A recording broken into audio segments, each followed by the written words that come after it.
We are in the middle of a big change. Transportation, it's going to be very different from what we know now. When you build it, they will come. When you build the bike lanes, micromobility will come. It will be revolutionary. And I think Israel is in the front of the revolution.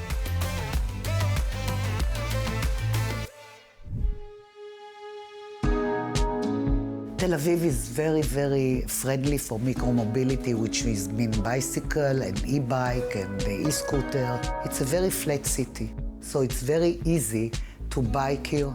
Already we have 170,000 biking a day. And from that, 35,000 are the shared scooter and the rest is private. High-tech transportation is changing the face of Tel Aviv, quite literally. The city is lined with bike lanes, electric scooter spaces, and people walking all around. But it hasn't always been like this. When I started in transportation, we decided to make a vision, how we look at it for the next 20 years. And the first thing was to make a strategic plan about sustainable transportation, how we look at that. Traffic congestion is the second largest cause of worsening emissions in Israel. And Tel Aviv itself ranks as the 16th most congested city in the world, which is why reducing pollutants and creating transportation alternatives has become a focal point in the city's strategy. All the city is rebuilding, so it will be suitable in the last mile for public transportation and micromobility. We made a map where we want the micromobility to be, where do we want them to move. We rebuild about 160 kilometers of bike line, so micromobility and the car can be mixed together in the same street. We make more places for workability, so there is street that we decide that there is no enter for car and it's open for more business to open their chairs and tables. It's more comfortable and more clean air and less noisy. You know, they used to say that the best ideas come in the shower. So for me, the best ideas come when I ride in the boardwalk from my house to Jaffa. To me, there's no reason why in large congested cities, people should use cars. Bird has literally transformed the city. In the past 4 years, we had over 10 million rides, over 550,000 unique users. If you walk around the city, you see how many bike lanes have been created since we started to operate. In terms of the demographics, everybody uses them. I'm riding scooter, I'm riding bike, I'm riding motorcycle. I ride about everything that moves.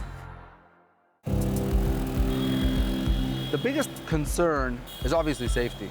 In the past 4 years, we've gone through an education process.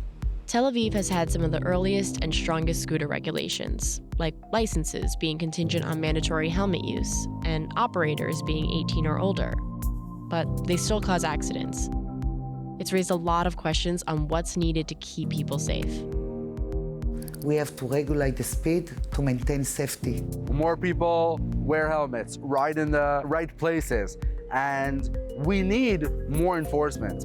That's very important in streets like Tel Aviv that have many people walking, many cars driving. Israelis, by their nature, are early adopters and they're innovators. There's a reason why Israel is called Startup Nation. So when they see a solution to a problem, they go for it. This idea of a startup nation is pretty prevalent in Tel Aviv, and it goes beyond transportation. The city has been attracting high-tech workers for years. Over the past decade, the number of startups has reached 3,000, and the number of multinational research and development centers has tripled to 115. Tel Aviv attracts the very young people, people that work in the high-tech. We are a startup city, and those are the community that like to bike. The vision of the city of Tel Aviv is remarkable. By 2025, the goal is to have over 25% of rides in Tel Aviv being by micromobility. That is unparalleled to any other place in the world. Wherever I see many e-scooter and bike riders, I say, well, those was supposed to be car driver, and they give up the car and they move to the alternative.